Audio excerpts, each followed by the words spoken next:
parler des essais cliniques. Alors, entrons dans le vif du sujet. Ce jeune homme est en mauvaise posture, ça ne tient qu'un fil. Il appelle sa mère qui lui reproche de l'appeler que dans des situations extrêmes, situations classiques.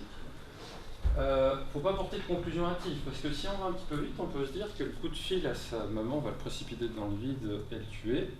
Et c'est un peu pareil en recherche clinique, je vais vous expliquer pourquoi.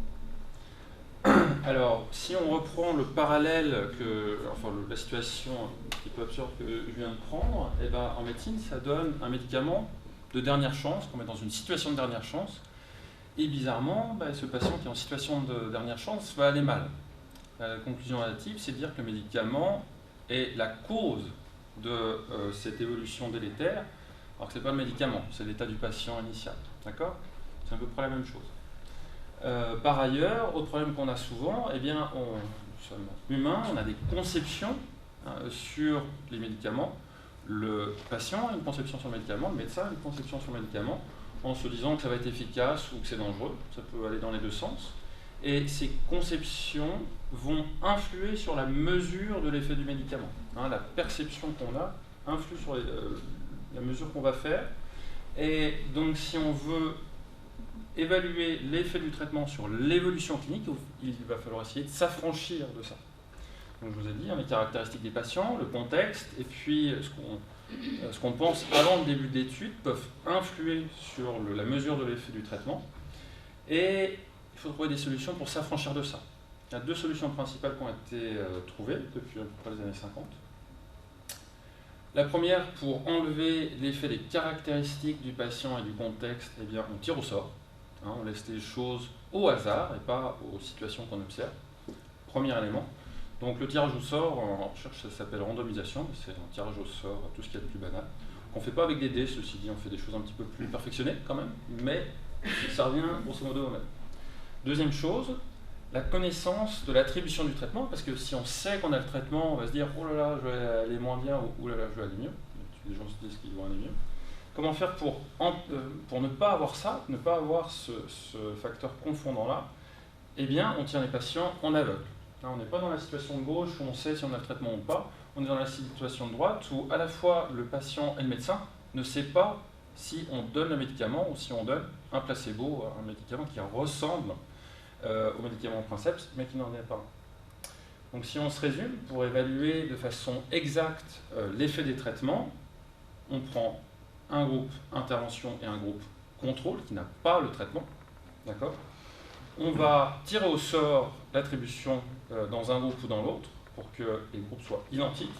Et ensuite, on les tient en aveugle de l'intervention qu'on est en train de réaliser, de la prise ou non du médicament actif. Si on résume ça dans un schéma, donc il y a le tirage au sort, un groupe traité, un groupe placebo, on attend un petit peu. On va ensuite mesurer ce qui nous intéresse. Ça peut être la tension artérielle, ça peut être la probabilité d'être hospitalisé, ça peut être à peu près n'importe quoi. Et puis on regarde combien on a, là c'est un pourcentage, de cas dans un groupe et dans l'autre. On fait la différence entre les deux, ça nous donne l'effet du traitement. Ça s'appelle un essai contrôlé randomisé en aveugle, souvent en double aveugle, parce que ni le patient ni le médecin ne savent si le traitement est donné de façon effective ou non. Les choses, malheureusement, ne s'arrêtent pas là.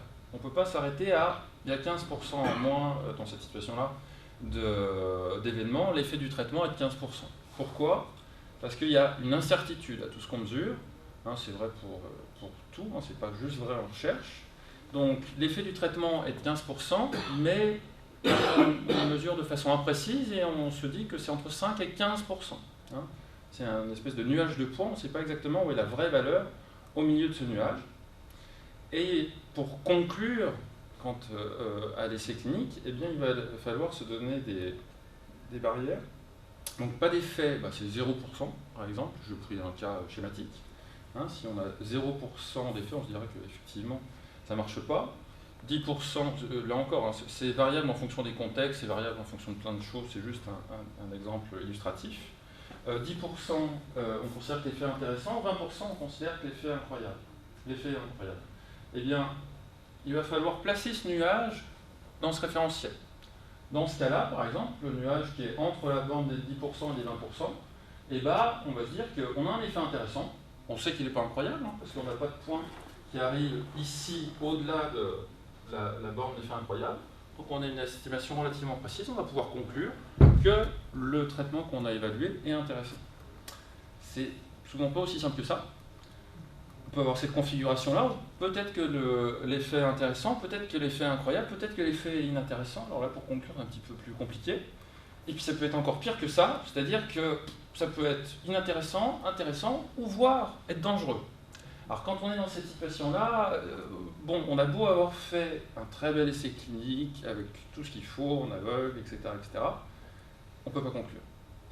Le principal déterminant de ça, de la précision du nuage, de la précision de l'estimation de l'effet, eh ben, c'est le nombre de patients. C'est pour ça qu'on prend beaucoup de temps avant de commencer l'étude pour prendre suffisamment de patients pour montrer ce qu'on veut montrer, hein, avoir un nuage suffisamment précis pour pouvoir conclure quant à l'essai clinique.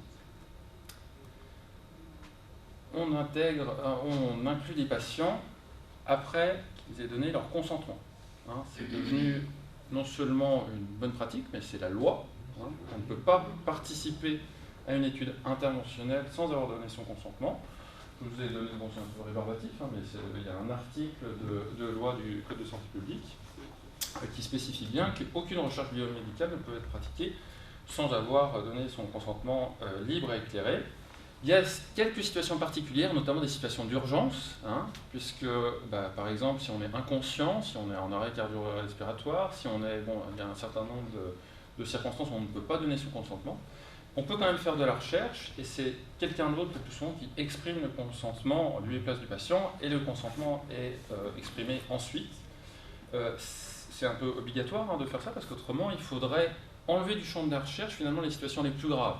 On n'a pas vraiment envie de ça. Donc c'est la solution qui a été trouvée. Et lors de ce consentement, on a beaucoup de choses à expliquer, ça prend relativement longtemps.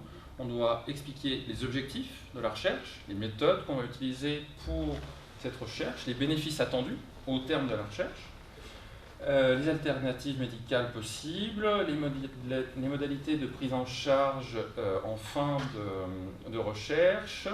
On ne peut pas participer, enfin on informe sur le fait qu'on ne peut pas participer à plusieurs études en même temps et que le patient est libre, il a le droit de refuser, il a le droit de retirer son consentement même s'il a accepté initialement. On doit informer de tous ces points-là. Et une fois qu'on a fait ça par oral, il faut aussi avoir une preuve écrite, donc il y a un document écrit qui trace tous ces points-là, qui sera signé ensuite à la fois par l'investigateur et le patient. Et au terme de la recherche, la personne qui participe a le droit d'avoir les résultats globaux de la recherche. Bien sûr, les résultats individuels sont complètement confidentiels, on ne peut pas y accéder. Mais par contre, enfin, la communauté ne peut pas y accéder. Par contre, le patient a le droit d'accéder à ces informations, bien évidemment. Voilà, et à la fin de la participation à la recherche, il y a différents cas de figure qui existent. Je ne peux pas rentrer dans les détails, mais soit le protocole a prévu un suivi spécifique, soit en dehors de la recherche, on retourne dans le circuit classique de soins et les choses s'arrêtent là. Donc finalement, si on résume tout ça, on fait un design, une étude, un mode d'étude qui nous permet d'avoir des réponses claires à nos questions, en faisant un tirage au sort et en laissant le groupe contrôle, le groupe non traité, en aveugle de ce qui se fait. Une fois qu'on a ça, on mesure l'effet du traitement, hein, qui, on l'espère, sera suffisamment précis pour qu'on puisse conclure quant à cet effet du traitement. Et puis tout ça se fait en accord et en suivant les lois et les règles de bonne pratique, notamment, et c'est des points les plus importants, en informant bien les personnes qui participent à ça et en exprimant un accord qui est formel et écrit. Et ensuite, une fois qu'on a fait tout ça, avec ces règles-là, on peut déterminer qu'un traitement est efficace et passer à l'étape d'après, qui n'est pas de l'utiliser chez quelques patients dans le cadre d'une étude, mais de l'utiliser dans la population, dans le système de soins. Je vous remercie beaucoup pour votre attention, je suis à votre disposition pour des questions.